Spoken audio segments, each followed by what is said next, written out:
Hello, Positive Philter listeners. It's me, Philip Wilkerson. So I'm back with a special episode. I had the great pleasure of being on Jordan Hawkins' show, the Halfaday Show. It's a YouTube show, young guy doing great things. And so he had me on as a guest to talk about being the middle child.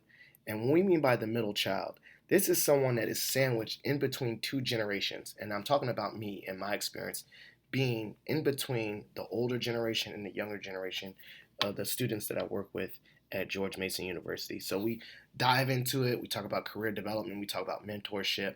I thought it was a great discussion on his show, and he was kind enough to give me the audio so that I can share it with the listeners. So hopefully you take something out of this conversation. Enjoy.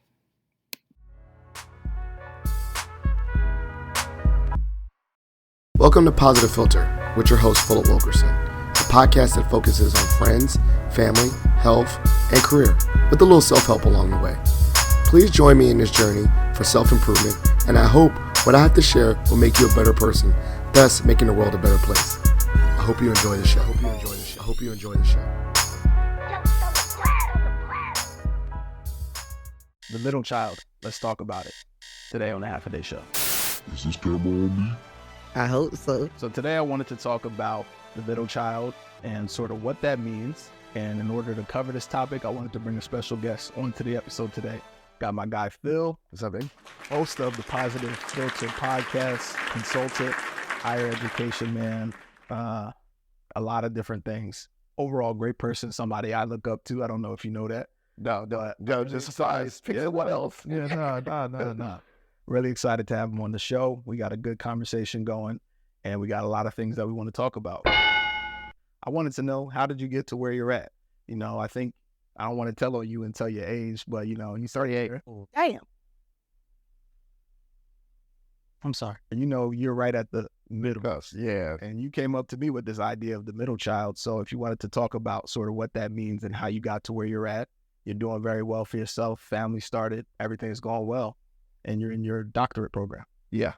So My name is Phil Wilkerson. I work at George Mason, where Jordan went, which is really, a place that I feel included and inspired. I'm a Northern Virginia native, and I say that because I'm a military brat and lived all over, but for a significant portion of my life, my dad was stationed here. Both my parents, actually, my mom's military as well. And so I had the good fortune of going to Mount Vernon, which is a local high school, Mount Vernon. And a lot of military brats don't have that experience to stay through middle school and high school, but I was. So I get to have those formative years and here and live here and really claim Virginia as my home. So as you said, I like to always say that besides working at higher ed, I'm a husband, a father of two boys. I actually, also live with my mother-in-law, and we can get into that too, just briefly about that story. But how'd I get here? So I went to two colleges. I went to Bowie State first. Okay. Because my grades weren't that great. And also I used to be a lot skinnier and run track. So I was on a track scholarship at Bowie. But my goal was to always go to James Madison. Okay. I was waitlisted. And so I met my girlfriend, then now turned wife, just at that pivotal point while I'm into freshman year at Bowie State. And so she would always be like, all right, if you want to be with me, go to the library and all this stuff. And so I actually made Dean's List at Bowie all the semesters, and I transferred 2 years. So I did 2 years at Bowie, and then I transferred to JMU, which was an exciting time. I already knew a lot of people there. JMU was like Northern Virginia 2.0, all like everyone from like different high schools around there. So it was a great experience. I lived with a very close friend. And then, so I'm just fast forwarding real fast and condensing it. So let me back up though. How'd you pick your school though? How'd I go to JMU? Yeah, how'd you pick that? Okay, so that's why I could go on tangents. So when I was in the 8th grade, going into the 9th grade, my parents signed me up for, it was called the African American Male Academy. Okay. It was a overnight stay away camp at JMU with like camp counselors. Come to find out, this is all like God's plan, weird thing. The director of it was Dr. Byron Bullock, who was like basically the director of their equivalent of ODOT. Like It was called CMIS, which don't ask me, a multicultural center or something. And so he had this camp for Black men at JMU, and all the camp counselors were students, black male students. That's lit. What is Brother Byron? Oh, I just gave it away. Brother Byron Bullock, surprise, surprise, was an alpha. All the camp counselors were alphas, like student alphas. And I like reconnected with a few of the brothers, and they were like, yeah, I was your camp counselor. Did you know? I was like, oh, that's crazy. Wow. But the point is, when I went to that camp over the summer, that's like, it was awesome. Like, you got to stay on campus. And for me, that was like college. It shaped my mind. Like, I didn't think, like, when I thought of college, like JMU, and I remember the dorms and all that. So I always thought of JMU, like, even from freshman year to going to, I thought, wow, someday I'd like to go back there. But, you know, life happened. I also kind of messed around a lot in high school and didn't have the grades, you know.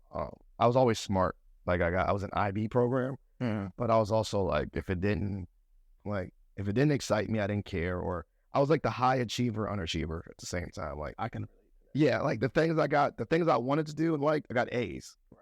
The things I probably was like C's. Like, so my GPA wasn't terrible. It was like it was a 3.32, but they looked specifically at my, you know, my junior year, and like I said, once again, like English, history, A's. This like IB science was like C, barely. So, Bowie State was a wake-up call. You know, I got my grades together, and then I was able to go there, to JMU. And because I changed and switched majors, instead of doing 2 years, I had to do 3. So I did 2 years at Bowie and super senior 3 years. I graduated, and I'm going to condense it because this is really my Mason story. I graduated with a history degree, did not know what I wanted to do, moved back home with my parents in Alexandria, literally didn't do any preparation, didn't do any career services, didn't do any what is going to be after college. And I was just at home, and very fortunately for one of my career, one of my closest friends, Justin Bell, had a job at a school for children with special needs, autism, down called Alternative Paths Training School, which is in Alexandria. Right. And you got bit and kicked. We were basically like they call them behavior facilitators, but we were instructional aides. We were basically the teachers' aides. So they would try to do instruction, and we would really just get our ass whooped, pardon my language, like biting, kicking, and all that. Good. So, but fortunately, my friend Justin worked there, and it was literally like the floodgates of just, he got a job. My best friend Hiller got a job. His older brother got a job. He like put us all these black dudes getting put at this, and it was there. I was like, man, this ain't it. Like, I got to do so. I like education. That started at, but I don't want to work here that long. It's a burnout. So I was like, I like education. I like helping students. I like, you know, just the school walk. It's like, I always just like the social aspect of school. And so I was like, all right, I'll be a school counselor because I didn't want to be a history teacher. And did my quick, I guess, Google search, whatever, internet. And I was like, counseling. And I saw George Mason's program for a master's in counseling. And guess why I went to George Mason? You said guess when or guess why? Why? Because they didn't ask for a GRE. What would you say is one of the biggest challenges Black people specifically might encounter when trying to get into early career or early higher education, anything like that? Or even like for your own experience, what was one of those hurdles you had to overcome to get to where you are?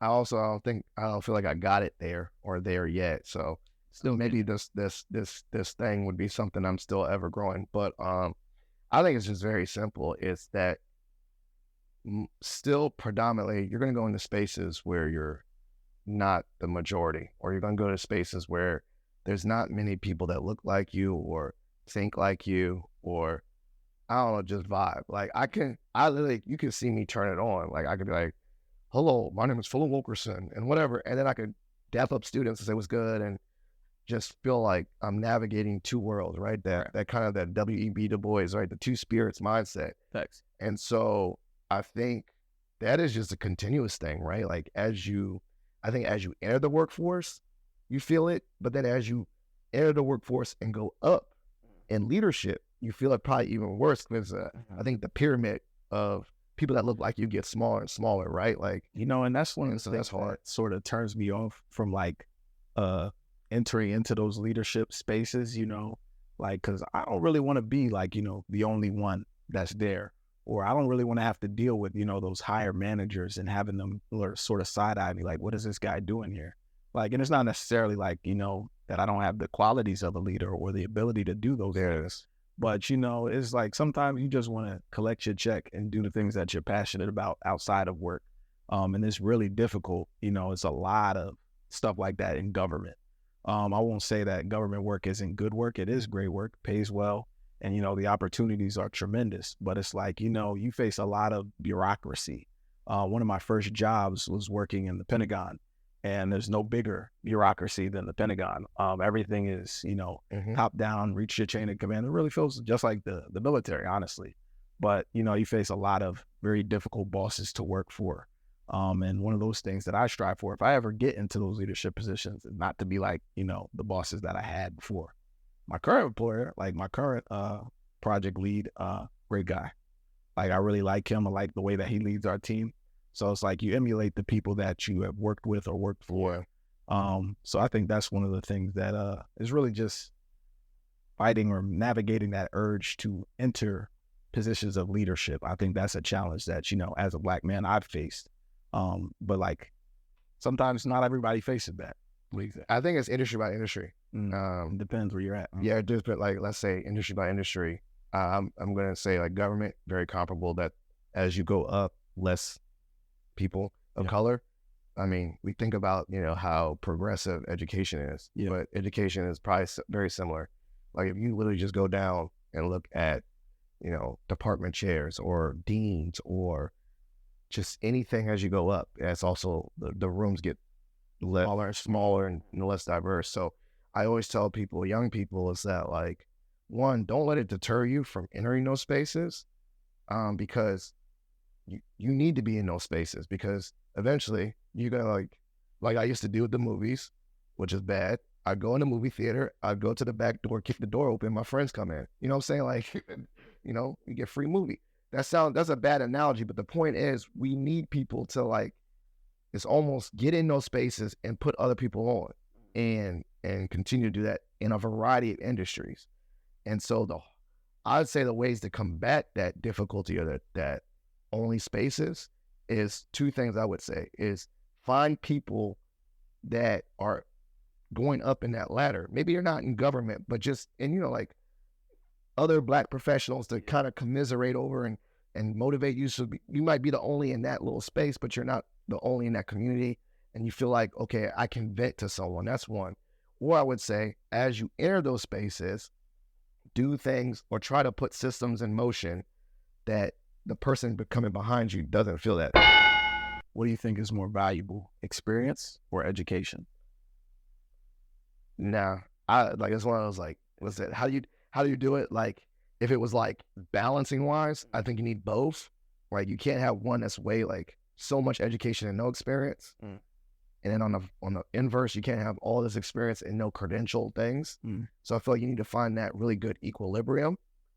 So like one is not more than the other. I think if you have way more on both ends of the spectrum that polarize, it's gonna be harmful. So you need to have an equitable balance. Like you need to like, the degree or certificate or whatever it is basically branding to say, I have this knowledge base, I learned this skill, right?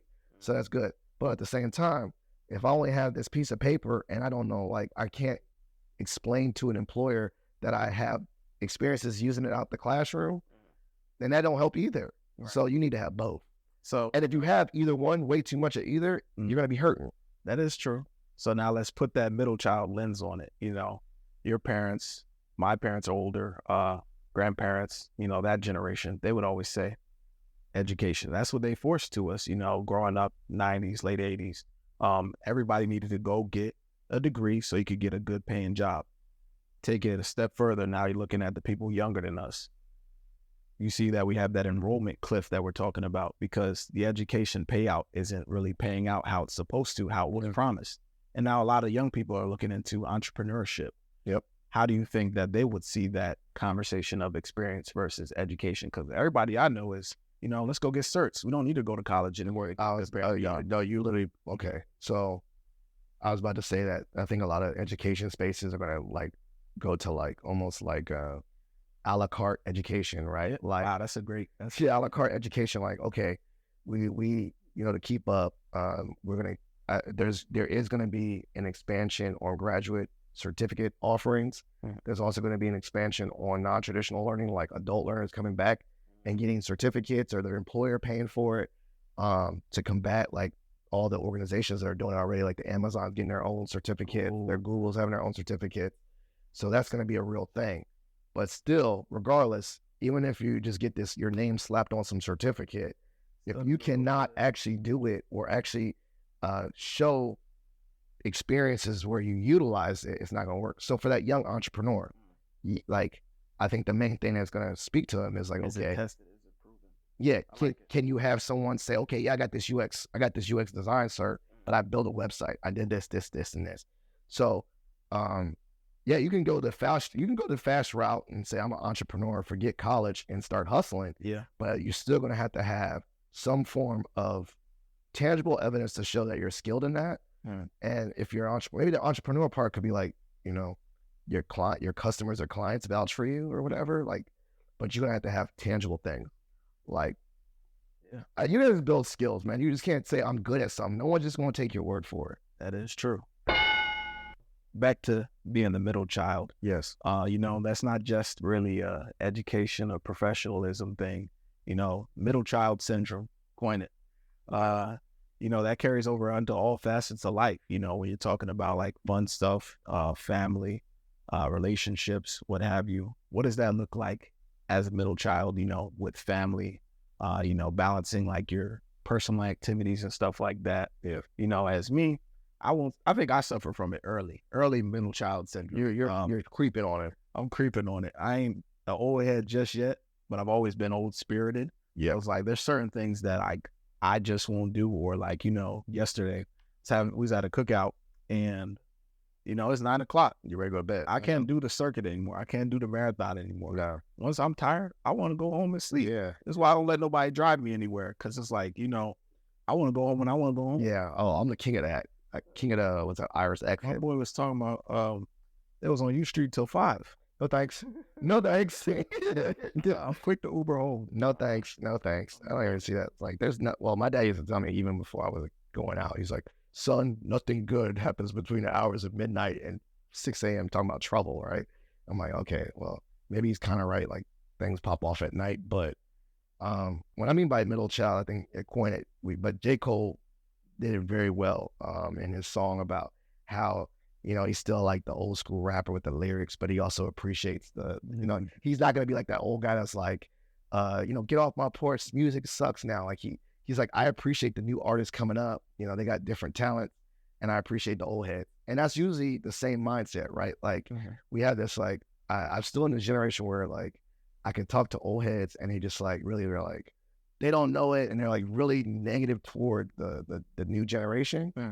And then like, I'm in the middle, like, but I appreciate some of the things that the younger kids are doing, but also at the same time, I show deference and respect because they also have a lot of wisdom. So I'm in the middle, like almost sometimes like managing conflict, like listen to the old heads, but like old heads, listen to the youth, like connect. So it's funny, actually. I saw it. It's crazy. It really aligns sometimes.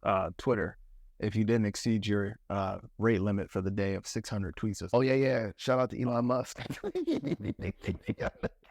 That guy. He's tripping. So I saw a tweet. It says, no, what's your I'm with the boomers on this one tweet? And, it's a bunch of people like, repeating some of those old philosophies that you get from your grandparents, your parents. Okay, I didn't look that up. Aligned with. What's one of those for you? Oh man, that's good. Oh snap!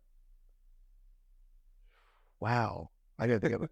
Okay, with the old heads, this is one thing I really agree with the old heads is that young people are such microwave culture.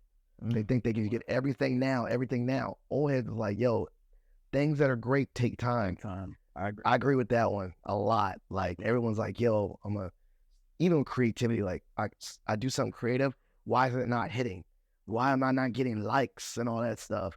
And old heads can care less. You ever follow an old head on, I got a few. Follow an old head on Facebook. They don't care. It'd be one view, one person. Yeah, they don't care. They don't care.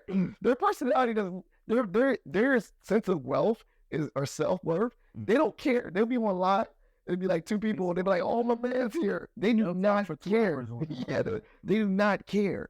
And then the young generation be like, "Yo," they think that's detrimental. They're like, I heard someone was like, "Yo, if I don't get the likes I want in the first hour, I delete the post." Yeah, that's a real thing. I was like, "Let that joke ride." So I'm in the middle.